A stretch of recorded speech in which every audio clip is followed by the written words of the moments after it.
Welcome to the Indian Film Festival of Cincinnati. I'm Rati Apana, the Executive Director of the Indian Film Festival of Cincinnati, and today is our closing day. We are sad that the festival has now come to an end, but it did come to an end with this beautiful film, Mai Ghat, and I hope all of you here enjoyed it as much as I did. The film is a true life portrayal of Prabhavati Amma and her 13-year-old struggle very stoically to gain justice for the death of her son in police custody. With us today is the film's director, Mr. Anant Mahadevan, and to many cine fans, he needs no introduction. He has had an explosive career in both Marathi and Hindi films. First off, he is an award winning actor turned director and writer. He's, in fact, a prolific actor, having acted in over 60 films, Hindi, Marathi, and Tamil.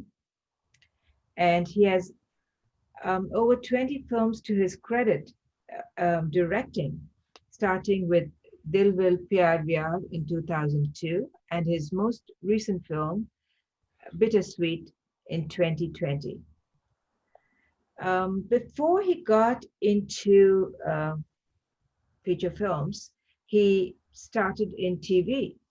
And in TV, his film career started with The Sword of Sultan, that many of you might remember from the 1990s, and ended with Devi in 2003. And I'm sure he has many more in the works. Now, his film Mai Ghat that you just watched, what a stunning film, was it not? Now, this film premiered in Cannes in 2020. So I do want to congratulate Mr. Mahadevan for his accomplishments. And and I feel I won't be doing justice introducing him to all of you. And so I'm going to ask him to tell us a little bit about himself so you, both you and I in the audience, can get to know some more. Mr. Mahadevan, welcome to our show today. Welcome to the interview. Thank you, Ratyapana. It is indeed a pleasure to be amongst all of you in Cincinnati. And well, I've been asked to talk about myself, which is something I just, sort of fight shy of. But it's been a long journey. It's been about 38 to 40 years. I started off actually in theater somewhere in 1980 doing professional theater, and then television walked into our lives, and I became a television actor. But I was fortunate to work with some very important filmmakers, and including Sai Paranjpe, Bashu Chatterjee, Rishikesh Mukherjee, Ramesh Sippy, Yash Chopra. All of them used to do television in those days. Right. And I was very fortunate to sort of straddle on two boats, theater and television, until cinema came beckoning, and then I started off doing feature films on the big screen. So I would look at it as a very very logical and a very gradual progression from theater to television to films as an actor.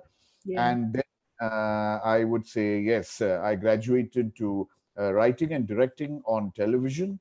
And then, of course, well, started making feature films in 2002.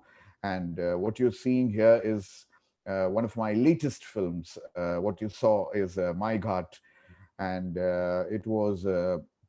it has been acclaimed at several international film festivals. And it's an important film from the point of view that we are talking about, custodial deaths. We're talking about police brutality all over the world, and the fallout and the repercussions that it has had on society. And this is the true story of Prabhavati Amma, an absolutely illiterate, I would say, very poor lady who used to just launder clothes, wash clothes mm, on the river banks.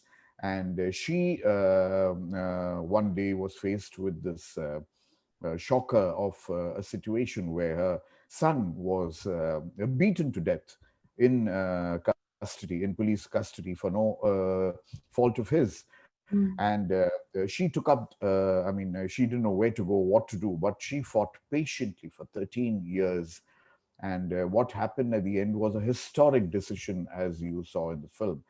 The decision of two policemen being sentenced to death for the first time in the judicial history of India. So that's what it is. It was a story that moved me immensely. It was a story that touched me, and it touched all of you, I'm sure. And today, uncannily, it's become a very topical, relevant subject all over the world. It's become a universal emotion, sentiment, fight all over the world. And that is why I'm extremely thankful to Rati and to the Indian Film Festival of Cincinnati for having chosen it as the closing film. I'm glad you accorded it that yes, kind of importance. Thank you absolutely. so much for that. So that's what it is. Here I am in front of you. I have just, if I may, take a minute of your time, and I've just authored a book called Once Upon a Prime Time. And this is about my journey through Indian television, 40 years of Indian television, along with the works of my contemporaries and all my seniors. And what a great journey it has turned out to be, what a story it has turned out to be. So that is what has been happening to me over the last 6 or 7 months. During this pandemic and the lockdown, I finished a new film called Bittersweet, which just last week premiered at the Busan International Film Festival. That was the world premiere. Yeah. And now, of course, Mai Ghat is going strong because it is just 6 months old, and I'm trying to take it all around the world before we accord it, a theatrical release in India once the cinemas open up. So that's the story. Thank you so much for having me here with you. And I'm here, and I Okay. would like to take your Thank you. question. Yes, absolutely. Thank you. I'm really inspired that you have written a book. And maybe towards the end of the interview, I'd like you to just hold the book up so that people can just look at the title again.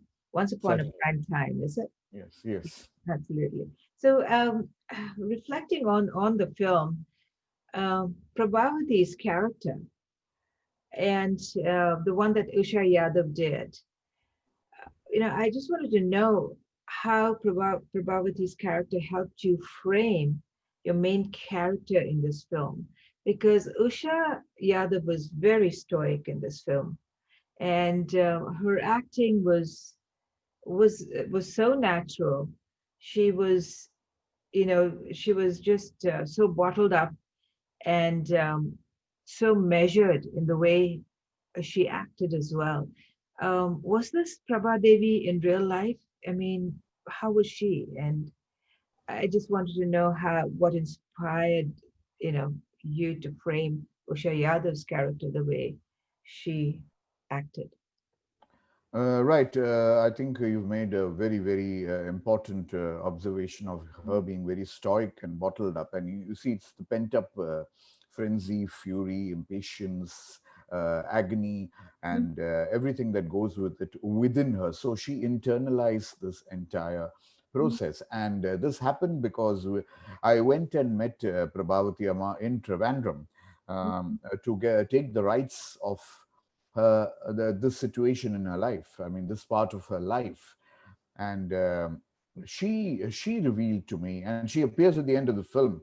I mean, we have subtitles, and she revealed to me that she did not cry at all.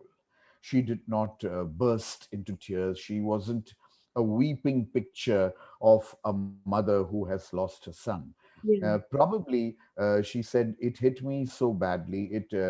I couldn't, for a moment, I couldn't believe that this was happening to me. I tried to absorb the shock. Mhm. I tried to, be calm, cool, and collected in a very extraordinary situation like this. And I summoned every ounce of strength that I had in me, because I knew that this wasn't going to end here.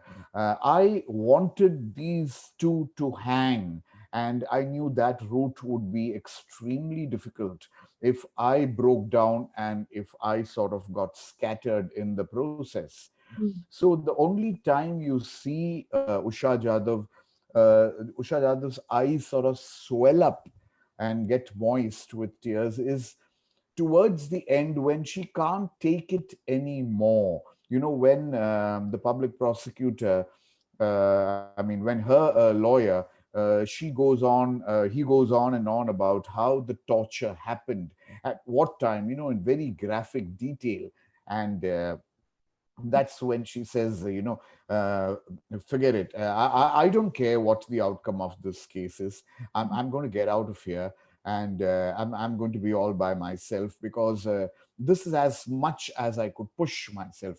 I pushed my limits, and that's it. And she walks out of the court, and she's sitting there, and she hears this verdict about the sentence on these two policemen.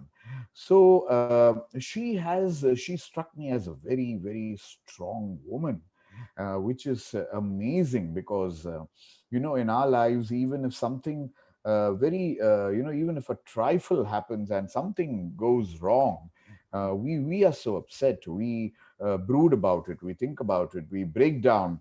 We do everything but try and calculate our next step.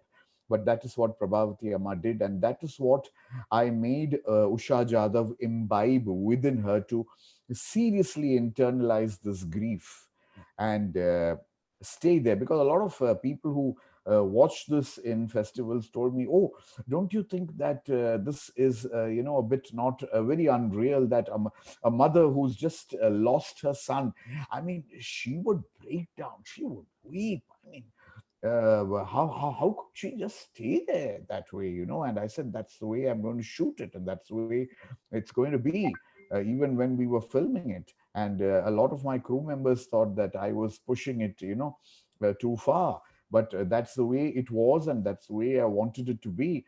And Usha, I think, sort of, got every bit of it right and pitched it correctly. She really did. I know, and you're so right. And when you think about it in retrospect, I think very often when you break down, society actually sees it as a weakness. And kudos to Prabhavati in her real life, and to Usha Jadhav for doing such an amazing job with it. Um, I was just thinking as well, because in this film you bring out the socioeconomic status and um, the caste values that still hang in that society. And I just wanted to know, how much of it is was reflected in Prabhavati's life? Is that Kerala today, or I know you shot this film in Maharashtra, or were you looking at Maharashtrian society, or what was You that see a these reflection pockets, yeah, you're right. These pockets in Kerala, Maharashtra, or wherever in India. The film was shot in Maharashtra as a Marathi film, although I intended it to be a Malayalam film initially. Yeah. But and I know the language, so I could have made it in Malayalam. But the logistics did not permit me Mm, basically, I wanted a funder who would give me money, and the funding was very, very, it was a shoestring budget. mm, And if I had to make the film in that kind of budget, I could not travel far with my crew. I could not put them up in hotels, and I could not shoot on, in another state. mm, So Maharashtra, it helped me, because we were all in Mumbai, and we just had to sort of, mm, travel by road and set up our tents and shoot our scenes and come back home. So yes, the caste system, yes, is very, very prevalent. mm, And unfortunately, the irony of it all is when the cop himself turns out to be one from the underprivileged class, the lower class. And it is ironical that the underprivileged actually end up exploiting the underprivileged. They do not have the guts, they do not have the strength to actually, sort of go up and tease and taunt the upper class, because but they would be crushed mercilessly.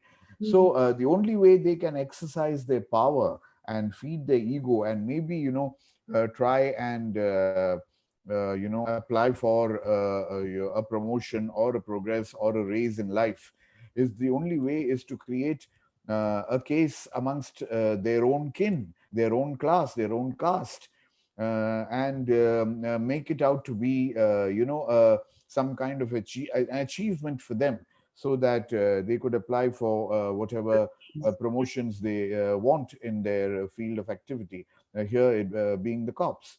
So, politics and the caste system Mhm. are the underlying layers of My Ghat. It's not just a brave mother's fight for 13 years for justice and getting it. It's about how it has or it has affected, or it involves a lot of people around her, whether it's the cop, whether it's the cop's wife, the cop's daughter, the mother of the son's friend, who is also suffering because of what happened. So the question we ask here is, are we as right as we think we are, or are we just being righteous? Are we do we are we being responsible citizens of the society, or are we being irresponsible to a lot of people around us, in the hope or in the view of just we being fighting for justice? So are we so sort of right and so moralistically correct, or are the others around us, do they also have the right to judge us? So it's all about justice, judgment, social responsibility, morals, and the fabric of society that we have broken down in this film, and created situations that are open for debate. And there's so many parallels to what happened there, to what, like you so rightly said earlier, to what's happening around in the world. And it's always, it's always the poor, and people who don't have that standing in society, that get affected, and that is indeed unfortunate. And since you spoke about the policeman, as well, I wanted to also ask you about that. I mean, that was very, very, very touching to see, um, to see the family of the policeman really, being affected so badly, because you kind of drew attention to the fact that, life is a paradox, and all of us are living those paradoxes. We have these different sides to us, and it's people who are very close to us sometimes don't see those different sides as well. So he's so loving to his child, but he was, so cruel to someone else. Um, and I just wondered, what went through your mind as you were directing this particular scene, because I think this was really powerful, because it really struck home to a lot of us and made us look at ourselves in the mirror. Um, who are we nice to, and who are we not nice to, and and why are we the way we are in some situations, and not in the other. Did Parvati Amma ever feel any empathy for these families, or was she just totally cut away from that, the way it was Well, portrayed? it's exactly how we show it in the film, because when the wife does come to her, or the wife came to her Mhm. to request her to call off the case, because she's got a daughter, and their life would be in shambles. And she says, "Where were you for the past 13 years when I was fighting this case? Do you realize what your husband did to stall this for 13 years? Every time he did it. And now I want justice for my son, and I don't think I'm going to stop. And we just added that one dimension in that scene, which probably did not take place in her life, when the wife turns around, the cop's wife turns around and says, "You're not looking for justice anymore because justice died the day your son died. Right. You're looking for Look revenge." strange. And then she drops the mic. She says, "I can't make out the difference."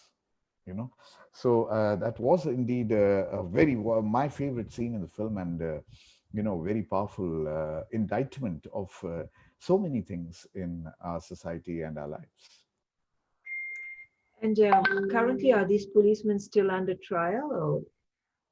Or Yes, they have applied they have sort of applied against the ruling, and they're not dead yet. I mean, they've not been sentenced. The death penalty hasn't taken place yet, but they are in custody, and they have applied against the ruling.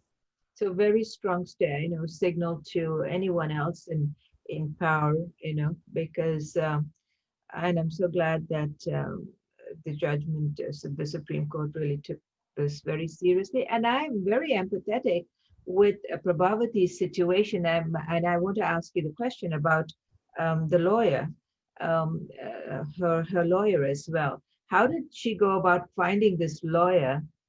And was he a really successful lawyer before? Or how did that happen? Because you know that when people are poor, they don't have the ability um, to pay for services and so on. It's so hard for them to get the right person for the job.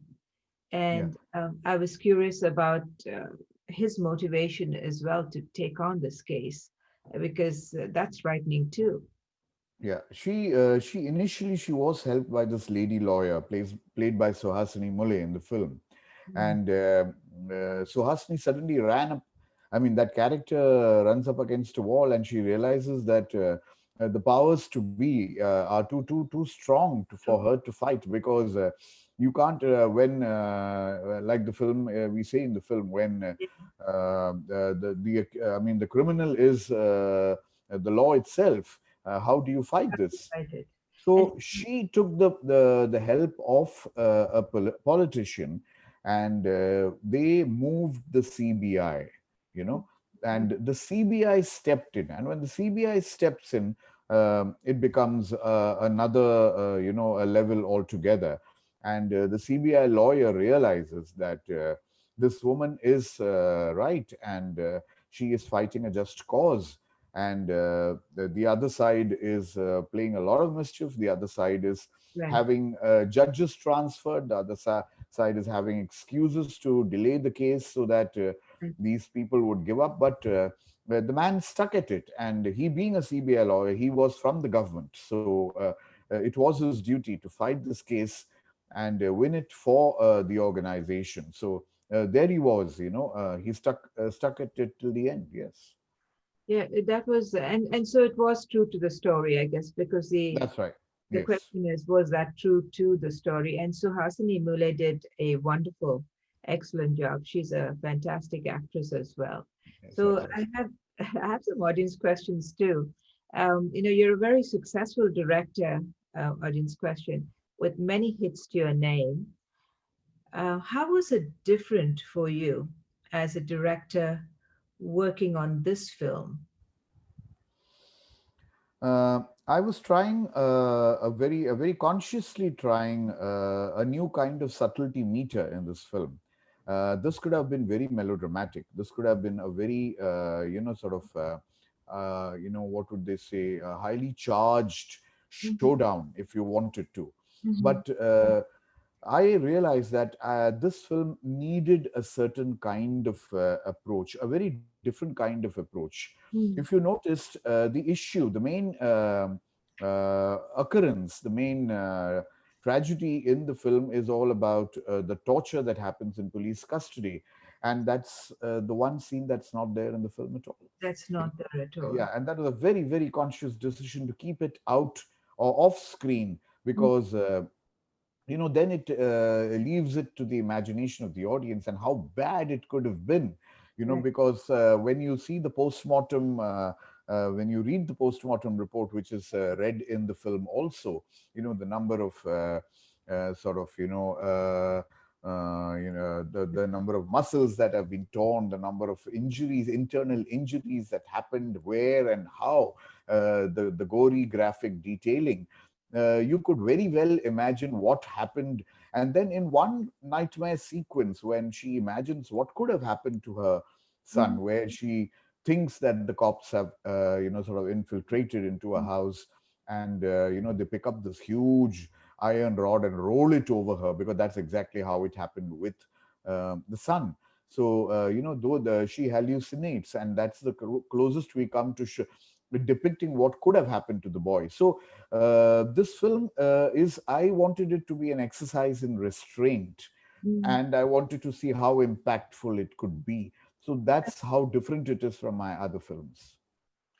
Yeah, and I think we noticed that a lot because you had a lot of pauses, you used a lot of silence, and the pacing was so excellent because um, when sometimes the pacing was slow at times, but the slowness also allowed us to sort of get into the film, and feel that the measure of time, the length of time that has passed. And I wanted to ask you about that. How did you conceive that? Because it came across beautifully. How did you even conceive that? And what did how did you kind of go about pacing? How does one even do it? Maybe you can tell the audience about it because we certainly felt that. We certainly felt that passing of time. We felt, yeah, that silence was amazing. Yeah, this is a film of silences. This is a film where, if you try and run away with the narration like a James Bond film, you can kill the film. It would be destroyed. You have to absorb the moment. You have to live that moment. Prabhavati Amma lived it for 13 years. Time didn't fly for her. Time stood still for her, and she plodded on. And I wanted that to be sort of translated and sort of transcribed for the audience, so that the audience also feels the agony, the impatience, as why are they not getting on with it. Exactly, because the law doesn't let you get on with it, and the law wants you to be in one place and suffer quietly and silently. And just go away. Yeah. Yeah, and those 13 years, the passage of time, I wanted it seamless. I didn't want the audience to realize, oh, now it's 6 years, now it's another 6 years, or now it's 3 years, now it's 4 years, now it's another 3 years. And somewhere, Prabhavati Amma does not realize that 13 years have flown down, the drain, and she has been fighting it all these years, and she realizes that, in the end, when you see her with streaks of gray in her hair and wrinkles on her face, you realize that 13 years have passed for her, and yet she is still the same. She may be looking a little old, but she's still got the same fight in her. And she hasn't broken down, she hasn't given up, she hasn't Mhm. defeated. And she looks forward to the day when this whole mission of having these cops hang, Mhm. is accomplished. And she told me that, that's all I was, it was a 1 point mission in my life, to see these two hang by the rope. I did not want them to die a natural death. I did not want them to die an accidental death. I want them to hang by the hangman's rope. And she took it up to that point. So when you are with a woman like that, you can't run away with the narrative, or with the subject, or with the treatment. And I know, and I'm very sure that it was a big risk I took, because today people have become intolerant. People do not have the patience. Right. They want a fast paced, life has become so Right. fast paced that you cannot, you don't have the patience to sit through a moment, which is being held for you, in limbo. And Yeah. the Yeah. moment like tries to hold you and tell you, we are waiting, we are waiting, we are waiting, for this moment to pass. And that is what I wanted to sort of give the audience. And if you have got that, then the film has succeeded. It was amazing actually. We did get that. And so oh my gosh, that was lovely. And so I want to ask you too, was this a difficult film to edit then? Uh, yes, because I normally I edit my films on paper. When I write the script, it's already edited on paper. But when you hold a moment, and how long do you hold a moment, and Yeah. how long you keep that face or that moment there on screen is something very, very calculated, and that is something that you got to feel. You can't manipulate that. You got to feel that, and Mm. once you have felt that, you know that the audience has felt it too, and then you cut. Otherwise you hold on to that. Yeah. So that's how, it is a very, very calculated, measured edit, I would say. It was extremely masterful. It was extremely masterful. I really enjoyed that. When you showed this film after you finished to Prabhavati, um, did she did she have some comments or did she kind of hold back on any comments? It was very strange showing it to a lady who had never seen a film before, and she says that in the first scene of the film, Really? that Very forget good. forget forget quotes. I haven't even been to a cinema theater. I mean, if you see that in the first line, that's what she says. Right, That what the right. voiceover says. So my biggest fear was, and her biggest fear was that she did not want to relive this again. She did not want, and to her utter surprise, Yeah. she realized that the scene wasn't there in the film. The torture scene wasn't there in the film, So she and she was was totally. It took her by surprise. She said, "Oh, you didn't show that." Now she could not follow Marathi. She could not read the English subtitles. So all she did was sit there for those 110 minutes and just watch the film. ah, The visuals got her, and she, at the end of the film, she said, I am moved. It has tremendous impact, and I'm glad I watched it, because initially she was running away. She said, no, please don't. I would just come and sort of address the audience and walk off, because I don't think I have it in me to relive this and watch this film again. But she watched it. She watched it all 110 minutes of it. mm, And I think that was the most rewarding and very emotional moment for me, because I held her hand, I embraced her, and I said, this is a tribute to you and to all the mothers in the world. And as you can see, I haven't tried to exploit your life. I haven't tried to make a film that would mean the box office returns. I have only made a film that would mean a lot of the story. memories for people, and something to sort of cherish for people. Yeah. The sensibilities and the sensitivity with which we handle the story. I think that's what she appreciated. Oh, I'm so glad that, because I was kind of thinking about her off-screen conversations with you and, what she might have said. So, my next question is, do you have any plans or thoughts of either making this film in Malayalam or dubbing it in Malayalam? I wouldn't want to dub it, and but to remake it is also a task, because Mm, we when when you, like you said, when you hold something. I've held the film, the entire film. mm, Now to copy that into another version, mm, I don't think I want to try it. mm. I think I will just leave it with the subtitles, let them enjoy the original language, and let them also sort of follow it with the subtitles. Yeah, Some films are, are not to be touched yeah, or remade or tampered with. Let it just be the way it is. absolutely, absolutely. So, such a serious film, and I mean, so well done. I want to go off on a lighter topic. Tell us about the team that you had with you, Suhasini, as well as Usha, and maybe you can just reflect on some funny moments behind the screen with your team, or some challenging moments, or you know, times that helped you build that camaraderie. Because in at this festival, we're all about, and with these interviews, we're all about trying to find out the story behind the story, and it's always fun to know, a little bit about your team and some funny stories or incidents that we can sort of laugh about with you. Well, I would say it was, a team of national integration because there was this team of the writer, the DOP, and the director. The writer's CP Surendran, with whom I co-wrote this. Yeah, He is a Malayali. I am a Tamilian Malayali, and my director of photography is a Tamilian, Alphonse Roy.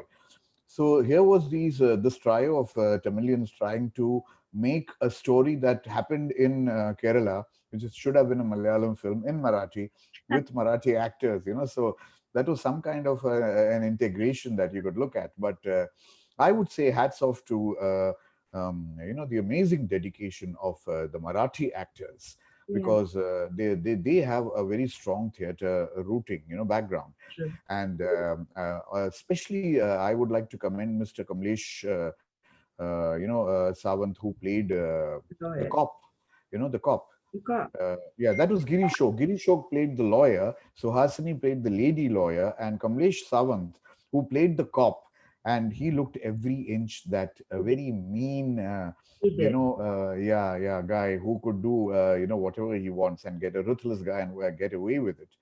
And I think it was great fun directing these actors Yeah, who were so dedicated to their craft, and they understood the pitching so correctly, because but that was very important. Most of the Marathi actors who are used to theater and the Malayalam Marathi films, yeah, they generally tend to sort of go overboard and over the top, and there is a very high scale of pitching in their performances, and I had to sort of downscale them. I had to get them down to a point where they're almost not heard, inaudible. And Kamlesh particularly, this was this came as a culture shock, because he said, "Are you sure about this? I mean, this is the way we talk. This is the way we. I mean, when he goes to the sugarcane guy and says, 'Hey, this is it,' this is it," I said, "No, no, no. See, look, you are the powerful guy. You are the power. You don't even need to raise a yeah. decibel to prove that you hold the reins. So you could just tell them off. You know, you don't have to raise your voice." And he got it in the second scene, and from there it like went, with a vicious kind of underplay that Kamlesh did. And that's how most of the cast, they got it very right. And again, I would say hats off to the Marathi actors. They are performers in the truest sense. They do not pander to popular tastes, and they do it exactly the way you tell them to do it. Lovely. And that's beautiful. And even the photographer Alfonso, I think, so subtle and so beautiful. Some of those scenes were so gorgeous. I couldn't but help think about it. The trouble that the whole crew must have gone through to get some of those shots. Absolutely beautiful. Now, we were very sure that we wanted true colors. We did not want to enhance any color. Yeah, We wanted the whole color palette was earth, earthy colors, the reds, the browns, the greens, the rusts, and we were very sure about the earthy colors. So even when we graded the film, we made sure that we did not enhance the any color. color, or we did not get Beautiful. Yeah. overboard over the digital imaging. Yes, and that early morning scene in the water. I mean, it was just so gorgeous. We really, really enjoyed that. Yeah. Thank you. I just want to thank you so much for being here with us. You've so admirably spun this beautiful story that sort of um, made us reflect on our society in India, made us reflect on our society globally, in fact, made us reflect on police brutality, and the drawbacks, the huge drawbacks um, that exist in society that all of us can do something about. And I think I really commend you for bringing this film to us and telling the story in such a beautiful way. It really hit us, and we would have loved to have seen Prabhavati in real life too. Honestly, kudos to her, her struggle, and I want to ask you, even as my last question, where would you like to see this film go?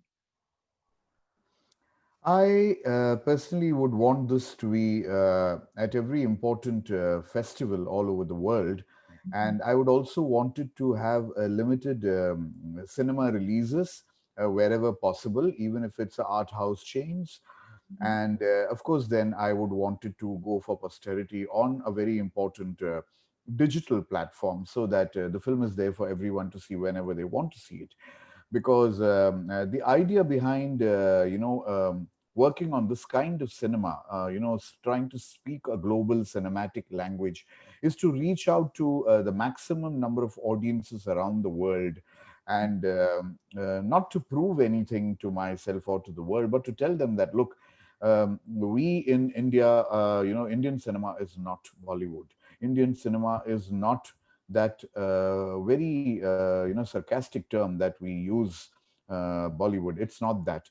Indian cinema is far far mature. Indian cinema is far more thoughtful, and if given the opportunity, even on a shoestring budget like this, we can visualize, and we can get you thinking and provoke you into thinking, and taking the film back with you after you've left the cinema or the screening, which is not something that happens today, because all films last for 3 days, the weekends, and after that they have collected their millions and disappeared. But if you want a film to stay on with you, if you want a still a film to last for a longer period of time for posterity, and be appreciated at important screenings 10 years from now or 20 years hence, that is what I want this film to do, and that's where I want this film to be. Lovely. And you made it to Cannes. You premiered in Cannes this year. I, It wasn't the main Khan section. It was the Marche du okay. film section. But what was important, that it was selected by the Information and Broadcasting Ministry in India to Mhm. represent India at the Cannes Marche du film section. And people did see the film, and from there, a lot of people sort of, where we were at the Indo-Berlin German Film Week with this, because someone from the one curator from their selector saw that film on the Marche du film screening. So I'm sure this will reach out to places Yeah. and become an important film of its time. So would it likely be an entry into the Oscars? Yes. Well, let's see. The selection for the Oscars from India is a very quaint, strange kind of selection. It's not like it happens in other countries where, like Germany or Austria or Argentina or Mexico, where you have, 5 or 6 films to choose from, and you know your best film, and you are keen that your best film, you're represented by your best film at the Oscars. We have unfortunately not had a very good record of sending our best film to the Oscars. We haven't had a Satyajit Ray, Adur Gopalakrishnan, or Shaji Karun film representing us at the Oscars. So you could see the system that prevails here is not very conducive for artistic endeavors. So I cannot vouch for that, but I wish it would be an Indian entry for the Oscar, and be there for selection, up there for selection. But I'm not very sure about that, given the kind of system that we Yeah. are living in. That's true. That's true. But it is a story that that must be heard, and I think you did an extremely good job with that. Thank you so much for being with us. Thank you. And before we leave, please hold up your book once again so the audience can see it. And Okay, here it is. It's the first book of its kind in India on the history of television in India, and so we already have a lot of very good pre-launch reviews, and this is the book with you see me holding those tapes, the beta tapes that launched television, and then we went on. Of course, now we do it totally digitally. So Once Upon a Prime Time is about the 80s and the 90s, when we could really be proud of prime time. And after the millennium, we have sort of crashed in India with the kind of television we do, and the web series have taken over. So it's all here about filmmakers having crossed over to television and done great work, about executive producers now having taken over and spoilt everything that the founding fathers of television did for them. So, if you want to read a story about the stories that you loved, Yeah. especially the Indian diaspora there, I think you should just order this on Amazon and take a look at it. It's both a story and a document in different ways. Thank you. Thank you so much, Mr. Mahadevan. It's really been such a pleasure talking with you. I really enjoyed it, and I know Thank you. our audience did too.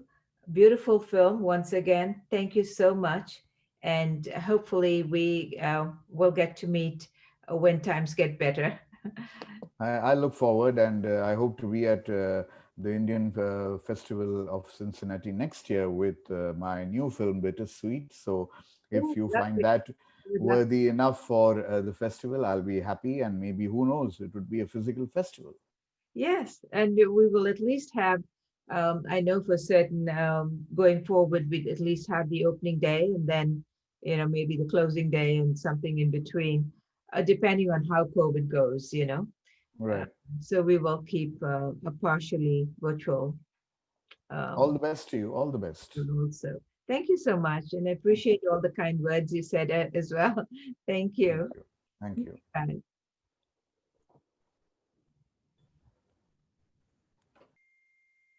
We just said goodbye to our director, Mr. Anant Mahadevan, but I wanted to spend a minute speaking to you, the audience. Thank you so much for being with us these last 3 weeks and enjoying the films. We are so happy here at the festival to bring these films to you, and you mean the world to us. So we would love to get your feedback about the festival. Feel free to message us or send us an email. And please keep in touch because we will be back again next year. And hopefully, our festival will also be in the theaters next year. But from all of us here at the Indian Film Festival of Cincinnati, I want to thank you, the audience. And I want to personally thank all of our volunteers for putting in so much time. They were so engaged. We had a great turnout of volunteers this year, and we were able to do the best for all of you. So thank you again, and hope to see you next year. Bye bye.